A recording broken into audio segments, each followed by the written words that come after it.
జై శ్రీరామ్ అందరికి.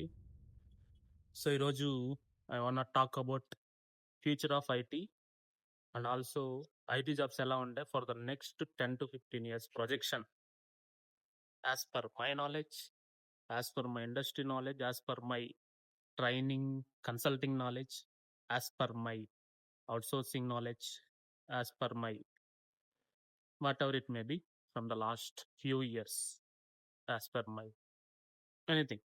అది ఎలా అయినా ఉండొచ్చు ఇన్ మల్టిపుల్ యాంగిల్స్.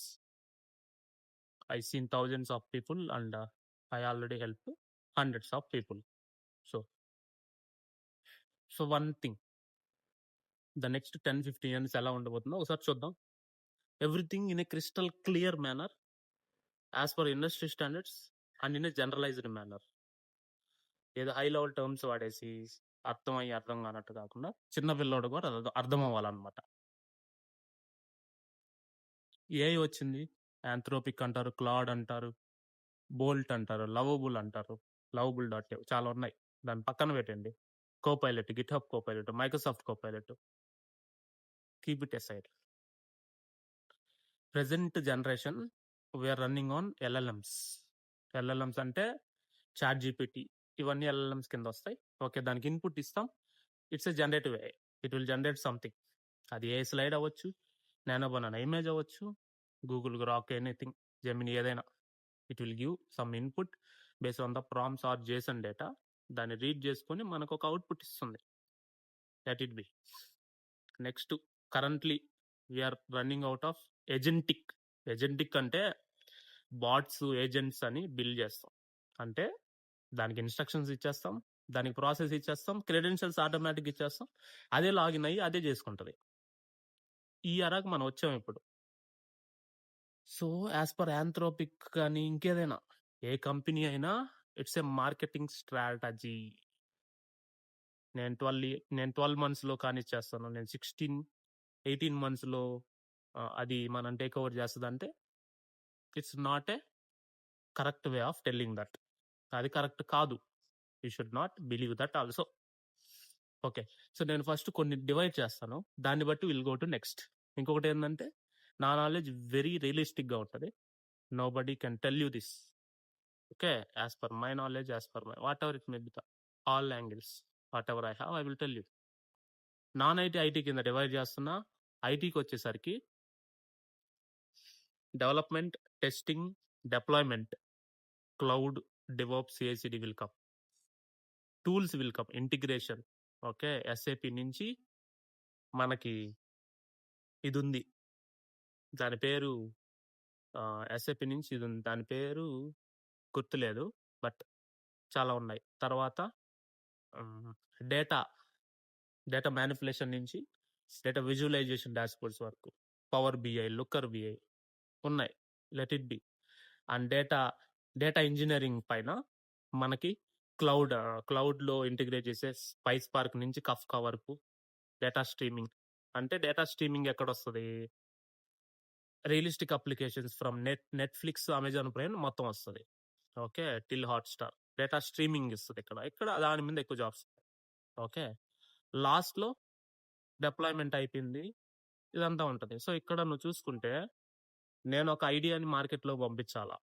ఆ ఐడియా అమెజానే అనుకో. స్టార్టింగ్లో 1997లో జెఫ్ బెజోస్ బాగా వదిలినప్పుడు,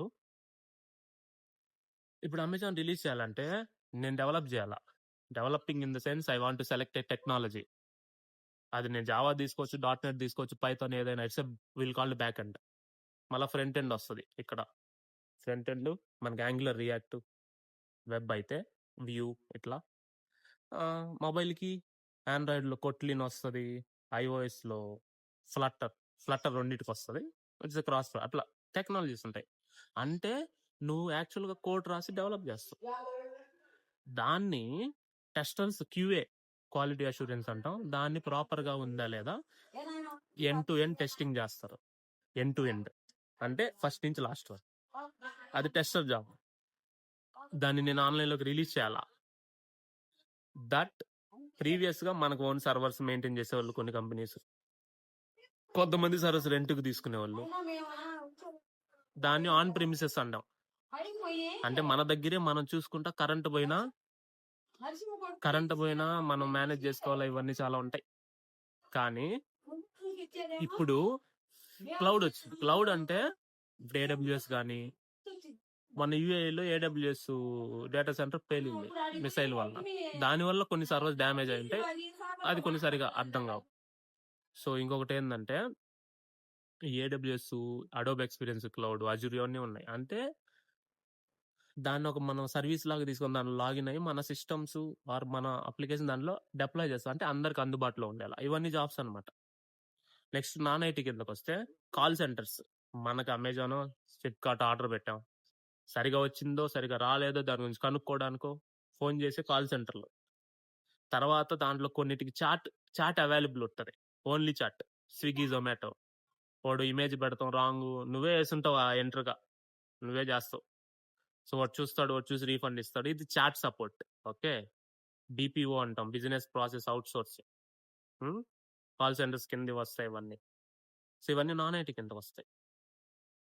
తర్వాత హ్యూమన్ రిసోర్స్ వస్తారు, అంటే నిన్నెవరు హైర్ చేస్తారు, on boarding to of boarding. Talent acquisition, అంటే ఫ్రెషర్స్ ని హైర్ చేసుకునే వాళ్ళు. కొన్ని అంటే ఫ్రెషర్స్ హైర్ చేసుకునే డిపార్ట్మెంట్ టాలెంట్ ఎక్విజిషన్ లో ఒక భాగం కాబట్టి. ఓకే, తర్వాత నీ సిస్టమ్ రిపేర్ చేయడానికి hardware support, IT support, technical support ఉంటారు. ఇవన్నీ నాన్ ఐటీ కింద వస్తాయి, దట్స్ ఫైన్. సో ఈ జాబ్స్ లో ఏవి ఎంతవరకు ఉంటాయి as per the current situation అనే దాన్ని బట్టి ఎక్స్ప్లెయిన్ చేసుకున్నాం. యాక్చువల్గా నేను డీప్ గా మాట్లాడితే 100 వీడియోలు తీస్తా, బట్ సింపుల్ గా చెప్తాయి వీటి మీద. ఓకే, సో ఐటీలో ఏ టెక్నాలజీ ఏది మిగలద్ది నెక్స్ట్ 10-15 ఇయర్స్ లో as per the current agentic AI. Okay, అన్ని చెప్తా. ఫస్ట్ బ్యాంకులకు వస్తా. బ్యాంకుల గురించి ఆలోచిస్తే IBM is a product based from the last few years, 40-30 ఏళ్ళ నుంచి. దానికి కోబాలు జాబ్ కంట్రోల్ లాంగ్వేజ్, ఇంకోటి ఏదో డేటాబేస్ ఉంది నాకు గుర్తులేదు, పక్కన పెట్టండి, దాని మీద వర్క్ చేసే వాళ్ళకి తెలుస్తుంది. అంటే ఆ డివి దానికి సంబంధించిన ఇంటిగ్రేషన్ అనమాట. అంటే ఐబిఎం మెయిన్ ఫ్రేమ్స్ బయటికి రాదు, ఇట్స్ నాట్ ఏ పబ్లిక్ కాబట్టి హ్యాక్ చేయలేరు, కాబట్టి బ్యాంక్స్ అన్ని వాడుతున్నాయి. దాంట్లో జేసీఎల్ జాబ్ కంట్రోల్ లాంగ్వేజ్ కోపాలు వాడతారు. Nobody can understand easily out side the world, it's not open source. మొన్న ఆంథ్రోపిక్ ఏమన్నాడంటే కోబాల్ అర్థం చేసుకుంటది అనగానే ఐబిఎం స్టాక్స్ పడిపోయాయి. కోబాల్ అర్థం చేసుకున్నంత మాత్రాన ఐబిఎం ఏమి తోపు నుంచి కిందకి రాదు. మార్కెట్ షిఫ్ట్ కొట్టాలి, మార్కెట్ రెవల్యూషనైజ్ అవ్వాలి అంటే 10-15 ఇయర్స్ పడుతుంది. ఒక్కసారిగా ఐబిఎం వాడే బ్యాంకులన్నీ చేంజ్ అవ్వడానికి ఆ డిపెండెన్సీ, ఒక సాఫ్ట్వేర్ నుంచి ఇంకో సాఫ్ట్వేర్ ని కన్వర్ట్ అవ్వడానికి ఆ డిపెండెన్సీ ఉంటది, ఏదైతే ఉంటుందో అదంతా కన్వర్ట్ అవ్వడానికి చిన్న చిన్నగా వాళ్ళు మళ్ళీ ఇంకొకరికి ఇచ్చుంటారు అవుట్ సోర్సింగ్. అంటే నా పని నీ వాళ్ళ చేపిచ్చు అని. ఓకే, ఆ నా పని నీ వాళ్ళ చేపిచ్చు అనే సర్వీస్ కంపెనీలే మన ఇండియాలో మొత్తం ఉంటాయి. ప్రోడక్ట్ కంపెనీలు కొన్నే కదా ఉంటాయా, ఇప్పుడు అమెజాన్ ప్రోడక్ట్ కంపెనీ లెక్క, ఫ్లిప్కార్ట్, తర్వాత హెచ్డిఎఫ్సి బ్యాంక్ అయినా ప్రోడక్ట్ కంపెనీ కింద వస్తుంది. అంటే బ్యాంకింగ్ సెక్టర్ అది వేరు, పక్కన పెట్టండి. ఇప్పుడు డెల్, సిమెన్స్, యూరోఫిన్స్ అవన్నీ తీసుకున్నా కూడా అవి ప్రోడక్ట్ కింద వస్తాయి, అవి వేరే వాళ్ళ క్లయింట్ కింద వస్తుంది. ఇప్పుడు క్యాబ్జెమ్నీలో మనకి ఫర్ ఎగ్జాంపుల్ పలానా ప్రాజెక్ట్ ఉంది, టీసీఎస్ లో ఐఆర్సిటీసీ ప్రాజెక్ట్ ఉంది, హెచ్సిఎల్ ఆధార్ ప్రాజెక్ట్ ఉంది, మళ్ళీ టీసీఎస్ లో ఇన్కమ్ ట్యాక్స్ ప్రాజెక్ట్ ఉంది. సో ఇప్పుడు ఏంటంటే వాళ్ళు సర్వీస్ చేస్తున్నారు. అదే టీసీఎస్ లో సిమెన్స్ ప్రాజెక్ట్ ఉంది, అదే టీసీఎస్ లో డెల్ ప్రాజెక్ట్ ఉంది. అంటే వాడు ప్రోడక్ట్, వీడి కూలి, వీడి సర్వీస్. ఓకే, అది ప్రోడక్ట్ లెవెల్, ఇది సర్వీస్ లెవెల్. నువ్వు ప్రోడక్ట్ లెవెల్కి వెళ్ళాలంటే data structures, algorithms, binary search, ఇప్పుడు వెక్టార్స్, గ్రాఫ్స్ అన్ని వచ్చుంటే ఆ లెవెల్కి డేటా స్ట్రక్చర్ రాసి వెళ్తావు, అది వేరే విషయం. డేటా స్ట్రక్చర్స్ రాకుండా నీ టెక్నికల్ నాలెడ్జ్ తోనే వెళ్ళాలి అంటే సర్వీస్కి వెళ్తావు, సర్వీస్కి వెళ్ళి వాళ్ళకి రిపోర్ట్ చేసి వర్క్ చేస్తాం, ఇదే జరగద్ది. ఇప్పుడు ఇక్కడ ఏంటంటే ఆంథ్రోపిక్ వచ్చింది, పలానా వచ్చిందంటే వెంటనే అయితే ఏం జరగదు. ఇప్పుడు కోబాలే వాళ్ళు అర్థం చేసుకోవచ్చు, రాస్తారు అని అనుకుందాం. దానికి సంబంధించిన ఇన్ఫ్రాస్ట్రక్చర్, హార్డ్వేర్ మేనేజ్మెంట్ నుంచి మొత్తం డెవలప్ చేయాలి అంటే ఆంథ్రోపిక్ ఇంకొన్ని ఇయర్స్ పడుతుంది, 1-2 ఇయర్స్. ఈలోపు ఐబిఎం ఇంకో డెవలప్ చేస్తాడు, ఒకవేళ ఐబిఎం నుంచి ఇంకోరు ఆంథ్రోపికే వాడాలి. ఓకే, బ్యాంకింగ్ అంటే 5-10 ఇయర్స్ మినిమం పడుతుంది. ఇదంతా డిపెండెన్సీ, వాళ్ళు వీళ్ళ వర్క్ చేస్తుంటారు, వాళ్ళ నుంచి ఇంకొకరికి ఇవ్వాలి, వాళ్ళ నుంచి వీళ్ళు అర్థం చేసుకొని మళ్ళీ తీసుకోవాలి, దానికి కేటీ ప్రిపరేషన్. ఈలోపు ఇంకేదైనా తేడా జరిగితే మా ఐబిఎం సర్వర్స్ డౌన్ అవుతే బ్యాంకింగ్ సిస్టమ్ ఫెయిల్యూర్ అవుద్ది గ్లోబల్లీ. ఓకే, ఇవన్నీ డిపెండెన్సీస్ చాలా ఉంటాయి కాబట్టి వాళ్ళు వెంటనే తీసుకోవడం అనేది జరగదు. ఓకే. అంటే ఈ ఫర్ ఎగ్జాంపుల్ ఏఐ వచ్చి చేస్తుంది అనుకుందాం కోబాల్ని, ఆంథ్రోపిక్. వాడికి 5 to 10 years బఫర్ టైం ఉంటుంది ఇదంతా చేయడానికి. ఓకే. ఆ 5 to 10 years కరెంట్ జనరేషన్ లో ఎలా అయినా 10 years మినిమం జాబ్స్ ఉంటాయి. ఈ 10 years లో నీకు ఒక మంచి శాలరీ ఉండి నెలకు 1 lakh వస్తే ఆ 10 years ఐటీ జాబ్ చేసుకొని బతుకు. దాని తర్వాత సిచ్యువేషన్ బట్టి మాట్లాడుకుందాం. ఇది ఫస్ట్ పాయింట్.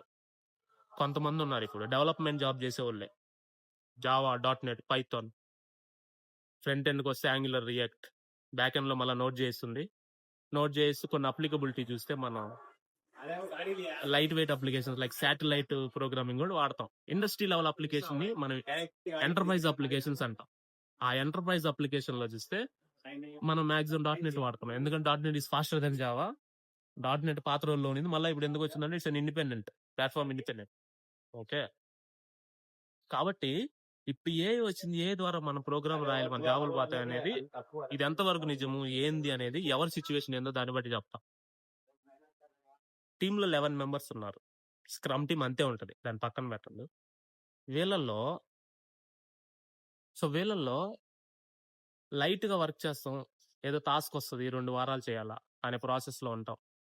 కొంతమంది ఆ టీంలో ఒక 2-3 చాలా యాక్టివ్గా ఉంటారు. అంటే ఏ పని వచ్చినా వీళ్ళు చేసేయగలుగుతారు. మిగతా వాళ్ళు వీళ్ళని డౌట్లు అడుగుతారు, వీళ్ళు హెల్ప్ చేయగలుగుతారు. సో వీడు బాగా స్కిల్డ్ ఉన్నాడు, దేన్నైనా లాజికల్ గా అర్థం చేసుకొని వాడు సొల్యూషన్ ఎత్తుకొని పెట్టుకుంటున్నాడు. ఈ పక్కనోడికి అర్థమయ్యో అర్థం కాక తెలుసో తెలుగో ఎవరి టైం హెల్ప్ పడుతుంది. అట్లా ప్రతి టీంలో 2-3 ఉంటారు. మిగతా వాళ్ళు వేరే బ్యాక్గ్రౌండ్ నుంచి రావడమో ఇంకొక కారణం వల్ల వాళ్ళు కొంచెం చేస్తారు పని, but still they need this help because these are logical people.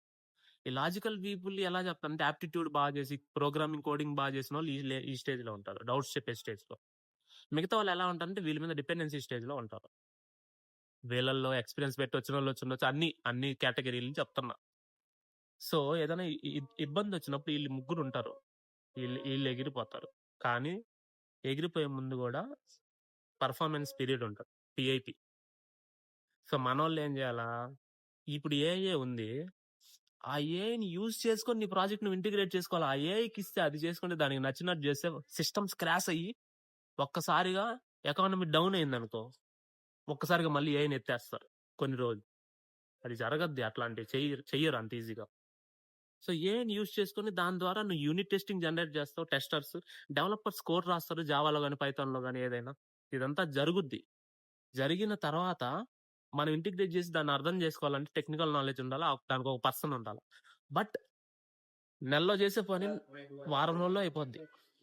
వారం రోజుల్లో కాకపోయినా 3 రోజుల్లో కోడ్ రాసేది. బట్ టెస్టింగ్, గిస్టింగ్, దాని ఇంటిగ్రేషన్, ఇంకొకటి కాల్ చేసుకోవడం, ఫ్రంట్ ఎండ్ అంటే ఆండ్రాయిడ్ వెబ్సైట్ సర్వర్ ని కాల్ చేయడం, దాని ఇంటిగ్రేషన్ టెస్ట్ చేయడం బాగా ఉందా లేదా, పేమెంట్ గేట్వే ఉంటే దానికి డమ్మీ పేమెంట్ చేసి మళ్ళీ బ్యాంక్ ట్రాన్సాక్షన్స్ వస్తున్నాయో చూడడం, అన్ని ఉంటాయి. కాబట్టి దానికి ఆ టైం పడుతుంది. ఏదో వాడు ఏ వచ్చింది కదా 1 hour లో అయిపోద్దని కుదరదు. దీని టైం లైన్స్ అట్లుంటాయి. మధ్యలో ఏదైనా మిస్ అయినా కూడా క్లయింట్ కొడతాడు, అంటే ఎస్కలేషన్స్ వస్తాయి 1, 2, 3. థర్డ్ ఎస్కలేషన్ వస్తే ఈ ఎగిరిపోతాడని అర్థం. ఈ విధంగా ఉంటది. కాబట్టి as per analysis next 10-15 years jobs ఉంటాయి, కానీ చేసే విధానం మారింది. నువ్వు లాగిన్ పేజ్ అప్పుడు నేను వారం రోజులు చేసేవాడిని, ఇప్పుడు 1-2 days లో అయిపోతుంది. కోడ్ రాయడం నుంచి సిఎస్ఎస్ చాలా టైం పట్టేది. ఫ్రంట్ ఎండ్ లో కీ ఫ్రేమ్స్ నుంచి మీడియా క్వరీస్ వరకు ఓన్ గా రాస్తాను నేను. ఓకే. దాని తర్వాత మళ్ళీ ఏది ఫ్లెక్స్ బాక్స్, గ్రిడ్ ఓన్ గా రాసేవాడిని. ఇప్పుడు అవసరం లేదు, ఆటోమేటిక్ గా మన LLM ఇచ్చేస్తాడు. అది ఎవరైనా సరే, గూగుల్ జెమినీ నుంచి కోపైలట్ వరకు. ఇట్లా దానివల్ల దాన్ని యూజ్ చేసుకొని నువ్వు జాబ్ చేసి, అది ఏ టెక్నాలజీ అయినా సరే దాని ఫండమెంటల్స్ తెలుసుకుంటున్నావు అంటే నువ్వు కంప్యూటర్ కోర్ సబ్జెక్ట్స్ నీకు వచ్చి ఉండాలా. అప్పుడు నీకు ఏ టెక్నాలజీ అయినా అర్థమవుతుంది. కంప్యూటర్ సైన్స్ వల్లనే ఎందుకు జాబు సాఫ్ట్వేర్ హైర్ చేసుకుంటారు ప్రిఫరెన్స్ అంటే అందుకే. కానీ ఇప్పుడు ఎవరైనా నేర్చుకుంటున్నారు, అది వేరే విషయం. కానీ కంప్యూటర్ కోర్ సబ్జెక్ట్స్ లో డిజిటల్ లాజిక్ డిజైన్ నుంచి database, bit manipulation, design and analysis of algorithm, compiler design, computer networks which is the hard core technology are subject, theory, automata theory, flat, discrete mathematics, ఇవన్నీ కలిసి. Okay. Next Java, Python, .NET ఏవైతే ఉంటాయో, కాలేజీలో మేము ఉన్నప్పుడు Python లేదులే 2019 ముందు, ఇప్పుడు వచ్చే. కానీ దానికి ముందు మనకు జావా ఉండేది. సో ఇవన్నీ నేర్చుకుంటే as a part of computer science స్టూడెంట్గా నీకు ఇవన్నీ అర్థమవుతాయి. మనం గాల్లో వేరే డిపార్ట్మెంట్ నుంచి వచ్చినా మనం అర్థం చేసుకోవచ్చు. బట్ ముందు ఇవి అర్థం చేసుకుంటే నువ్వు కోర్ కంప్యూటర్ సైన్స్ అయితే అప్పుడు జాబ్ లో నీకు ఏ టెక్నాలజీ వచ్చినా you are aligned with CSC people. దానికి డిఫరెన్స్ ఉంటుంది, ఎల్లప్పుడు గుర్తుపెట్టుకోండి. ఎక్స్పీరియన్స్ పెట్టినా డిపార్ట్మెంట్ మారినా దాని డిఫరెన్స్ దానిదే. ఓకే, ఇప్పుడు నేను గేట్ ప్రిపేర్ అయ్యాను, చదివాను, దాని వాల్యూ ఉంటది. ఆ వాల్యూ ఐటీలో నాకు ఎంత బాగా పనికొస్తుంది ఆబ్వియస్లీ. ఓకే, ఐటీలో చెప్పేటప్పుడు ఆ వాల్యూ దాన్ని ఐటీకి యాడ్ చేస్తే ఇట్స్ వెరీ పవర్ఫుల్. ఓకే, అది డేటా స్ట్రక్చర్స్ లో మనకు వస్తుంది. నెక్స్ట్ 10 years లో టెస్టర్ జాబ్ ఎగిరిపోయే ఛాన్సెస్ ఉన్నాయి. ఓకే, తర్వాత కొంతమంది టూల్స్ క్లౌడ్ వెళ్తారు. ఆ సిచ్యువేషన్ చెప్తా. ఇప్పుడు బీటెక్ ఐఐటి వాళ్ళ బామర్దో, అన్నో, అక్కో, చెల్లిలో ఏదో చెప్తారు, ఎస్ఏపి నేర్చుకో, లేదంటే ఇది ఉంది ప్లే రేట్ ఆటోమేషన్ టెస్టింగ్ నేర్చుకో, సెలీనియం నేర్చుకో, లేదంటే అజూర్ నేర్చుకో, క్లౌడ్ నేర్చుకో, ఏదో ఒకటి, పవర్ బిఐ నేర్చుకో, డేటా విజువలైజర్. అది పోయిందిలే పవర్ బిఐ, తను వదిలేని. ఇప్పుడు గూగుల్ లుక్కర్ బిఐ కూడా వచ్చింది. ఇన్ఫర్మాటికా నేర్చుకో. ఇవన్నీ నేర్చుకోవడానికి కాదు నువ్వు డిగ్రీ చదివింది. నువ్వు డిగ్రీ చదివితే నీకు లాజికల్ స్కిల్స్ బిల్డ్ అవ్వాలా, ప్రోగ్రామాటికల్ స్కిల్స్, అర్థం చేసుకునే స్కిల్స్ వస్తే నువ్వు ఏ టెక్నాలజీ నేర్చుకోవచ్చు. అది నేర్చుకొని నువ్వు అల్గారిథమ్స్ నేర్చుకొని వాడేదైనా క్వశ్చన్ ఇస్తే రాసేటట్టు ఉండాలి. కానీ నువ్వు పలానా టెక్నాలజీ నేర్చుకుంటే అది కుదరదు బీటెక్ కి. బీటెక్ ఫ్రెషర్స్ గురించి వస్తే నేను వేరే సపరేట్ వీడియో చేస్తారే. కానీ ఇప్పుడు జాబ్స్కి వస్తే నువ్వు ఏ టూల్స్ అయితే నేర్చుకుంటావో, పవర్ బిఐ కానీ tools is temporary, core subject is permanent, development is permanent. ఇప్పుడు నేను .NET మీద చేస్తున్నా, మన జావా మీద చేసా, పైథాన్ మీద చేసా అని అనుకో, it's a computer science based knowledge transferring from one form to another form. నేను ఫర్ ఎగ్జాంపుల్ అనుకో, ఫ్రంట్ ఎండ్ చేసా, బ్యాక్ ఎండ్ చేసా, బికాస్ అక్కడ డిమాండ్ ఉంది, నా ప్రాజెక్ట్ లో నేను చేసేసా. సో ఇంకొకటి అవసరం లేదనుకో, అది ఏది ఇచ్చిన అవసరం లేదు, అది వేరే విషయం, నేను చేసేస్తా, పక్కన పెట్టండి. సో యువర్ ఫ్లెక్సిబుల్, నిన్నెవరు తీరు ఈ ప్రపంచంలో. నువ్వు ఏ కంపెనీలో ఉన్నా తీయాలంటే భయపడతాడు. ఓకే, ఫస్ట్ థింగ్ అలా మనం ఉండాలా. నువ్వు ఏదైనా చెయ్యి, జాబ్ చేసుకోవచ్చు ఎక్కడున్నా సరే. అది ధైర్యాన్ని నింపుకోవాలా. నేను టూల్స్ నేర్చుకున్నా, ఈజీగా ఉంటుంది. ఓకే, నెక్స్ట్ నాకు మ్యారేజ్ ఉంది అన్న, కొంచెం హెల్ప్ చేయి, నాకు తొందరగా జాబ్ రావాలంటే కుదరదు. కోర్ ఫండమెంటల్స్ అర్థం చేసుకోవాల్సిందే. గాల్లో అయితే చేయొద్దు పనులు, నా సజెషన్ అది. తర్వాత నేను క్లౌడ్ మాత్రమే నేర్చుకుంటా. క్లౌడ్ ఈజీ, ఏది ఈజీ కాదు ప్రపంచంలో. పెద్ద difficulties development. For example first 1-2 years నేను చాలా కష్టపడ్డాను అనుకో, నెక్స్ట్ 3-4 years నాకు ఫ్రూట్ఫుల్ గా ఉంటుంది. తర్వాత నేను ఆర్కిటెక్ట్ లెవెల్లో వెళ్తా, అంటే అప్లికేషన్ డిజైన్ చేసే దాన్ని ఏమంటారు, ఆ కెపబిలిటీ నాకు ఉంటది, ఫ్రంట్ ఎండ్ బ్యాక్ ఎండ్ మొత్తం ఆ లెవెల్కి వెళ్తాం. ఆ విధంగా ఉంటది అనమాట డెవలప్మెంట్. నాకు ఇదే కావాలా, క్లౌడ్ ఉంది, నేను అదే నేర్చుకుంటానంటే ఇంకొక క్లౌడ్ వస్తుంది. మొన్న వరకు AWS వాడేవాళ్ళు, ఇప్పుడు అజూర్ చాలా ఎక్కువగా వాడుతున్నారు. అది తెలిసిన వాళ్ళకి తెలిసి ఉంటుంది. ఓకే, అజూర్ మీద పని చేసే వాళ్ళకి తెలిసి ఉంటుంది. Okay, because of .NET. So ఇప్పుడు ఎవరన్నా నాకు జాబ్కి వచ్చి AWS అయితే నేను అజూర్ పెడితే, ఇప్పుడు అన్న ఏంది ఇది పెట్టావంటే, అవునరా యాజ్ పర్ డిమాండ్. నువ్వు దానికి సిద్ధంగా, నువ్వు క్లౌడ్ నేర్చుకుంటే అన్ని క్లౌడ్ నీకు రావాలా. ఫండమెంటల్ ఒకటే, సర్వీస్ ప్రిన్సిపల్స్ ఒకటే, DNS మ్యాపింగ్స్ ఒకటే. ఓకే, ఇంకేదైనా సరే, ఫంక్షనల్ ప్రోగ్రామింగ్ ఒకటి. అక్కడ ల్యాండా అంటాము, ఇక్కడ ఇంకొక పేరుతో పిలుస్తాం. ఇక్కడ అజూర్ కీవర్డ్ అయితే అక్కడ AWS సెక్యూరిటీ మేనేజ్మెంట్. ఏదైనా లాభంకి వెళ్ళిపోతాను బాత్రూమ్ ఏదైనా సో ఏదైనా మనకి ఫండమెంటల్స్ ఒకటే, దాన్ని అర్థం చేసుకొని కోర్ కాన్సెప్ట్ లో ఉండాలి. కానీ నేను ఆ టూల్ నేర్చుకుంటా, ఈ టూల్ నేర్చుకుంటా అంటే ఎగిరిపోతారు 1 night. గుర్తుపెట్టుకోండి. దీని మీద గైడెన్స్ కావాలంటే నేను 1-to-1 నెక్స్ట్ వీడియోస్ చేస్తాను, లింక్స్ క్రియేట్ చేస్తాను, అది వేరే విషయం. కానీ సో అట్లా ఉంటది అనమాట. నెక్స్ట్ 10-15 years ఏం కాదు ఎవరికి. రోబోటిక్స్ వచ్చి దాన్ని అంత అలౌ చేసి అదే చేసేసి మనం ఏం చేయలేను, దాని కాన్షియస్ వచ్చి అదే దాని పాటుకు అది పరిగెత్తుకుంటా వెళ్ళి సామాన్లు బిగించుకునే రోజు వస్తే తప్ప కానీ అంతేం ఉండదు. దానికేం భయపడాల్సిన పనిలే. ఇట్లాంటి నేను చాలా మంది వీడియోలు చేస్తాను 1 by 1. కానీ థింగ్ చెప్తున్నా, నువ్వు ఆ ఏని యూజ్ చేసి నువ్వు ఎలాంటిదైనా చేయగలవు, నీకు ఆ కోర్ ఫండమెంటల్స్ తెలిసినప్పుడు. Then you can able to prepare. So ఏదో జాబ్ పోతే ఏదో చేసాం అంటే అన్ని కుదరవు. నువ్వు స్కిల్ ఫండమెంటల్‌గా ఉంటే మీ టీమ్‌లో నువ్వు మాత్రమే ఉంటావు. మిగతా వాళ్ళు వెళ్ళిపోయినా. కానీ అందరూ నీలాగే ఉంటే డిస్ట్రిబ్యూట్ అయ్యి కొత్త ప్రాజెక్ట్స్‌లో వస్తాయి. కొత్త వర్క్స్ వస్తాయి. మార్కెట్ ఎందుకు డౌన్ అయింది ఫ్రెషర్స్‌కి అనేది చూస్తే కరోనా 2021లో చాలా ప్రాజెక్ట్స్ వస్తాయని చెప్పి డిజిటలైజేషన్ అవ్వడం వల్ల చాలా కంపెనీలు హైర్ చేసుకున్నారు. బికాస్ తర్వాత ఏఐ వచ్చింది, చాట్‌జీపీటీ వచ్చింది. తర్వాత యాస్ పర్ ఎక్స్‌పెక్టేషన్‌గా ప్రాజెక్ట్ రాలేదు. ఎంఎన్‌సి హైరింగ్ అంతా తీసుకున్న వాళ్ళు బెంచ్ మీద ఉన్నారు. దాన్ని వాళ్ళు కంటిన్యూ చేసుకుంటా వచ్చేసి 2 ఇయర్స్ అయినా ఆఫర్ లెటర్ వచ్చిన వాళ్ళకి జాయినింగ్ రాలేదు. ఈ విధంగా డౌన్ అయింది. బట్ స్టిల్ కొన్ని ఎంఎన్‌సీలు హైర్ చేసుకున్నారు because of good projects. Again తర్వాత ఎస్కలేషన్స్, వార్ టెన్షన్స్, తర్వాత ఏఐ రావడం వల్ల ఎంట్రీ లెవెల్ జాబ్స్ ఎగిరిపోయాయి. రాబోయే రోజులు నెక్స్ట్ 10 ఇయర్స్‌లో ఉండని జాబ్స్ చెప్తాయి. కాల్ సెంటర్స్, చాట్ సపోర్ట్స్ ఇవన్నీ ఎగిరిపోతాయి. Development with human conscious already ఉంటది. ఎప్పటికీ ఉంటది. నెక్స్ట్ 10-15 ఇయర్స్ దాని తర్వాత మాట్లాడుకుందాం మిగతాది. ఇలా ఉంటాయన్నమాట. బట్ సమ్ బేసిక్స్ ఇచ్చాను అనుకుంటున్నా ఈ రోజు. ఎలాంటివి ఉంటాయి, ఎలాంటివి ఉండవని. బట్ ఏదైనా నా వీడియో లాస్ట్ వరకు చూస్తేనే మీకు అర్థం అవుతుంది. కొన్ని పాయింట్స్‌తో కన్క్లూజన్‌కి రాలేము కాబట్టి. But still what ever the knowledge globally I have, I will tell you. But మీకేదైనా డౌట్స్ ఉన్నా, సలహాలు ఉన్నా అవి మీరు కామెంట్స్‌లో చెప్పారనుకోండి. సో దట్ దాని మీద నేను వీడియో చేస్తాను compulsory. Next video freshers degree or BTech start చేసినప్పటి నుంచి సాఫ్ట్వేర్ వరకు ఎలా ప్రిపేర్ అవ్వాలి, ఎలా ఉంటే జాబ్స్ వస్తాయి as per the current generation. ఒకవేళ అది బీటెక్ అయిపోయి ఖాళీగా ఉండేవాళ్ళు 1 ఇయర్ ఖాళీగా ఉండేవాళ్ళు ఇప్పుడు ఏం చేయాలి, అలాంటి మీద కూడా నెక్స్ట్ వీడియో చేస్తారు. Okay, thank you for watching.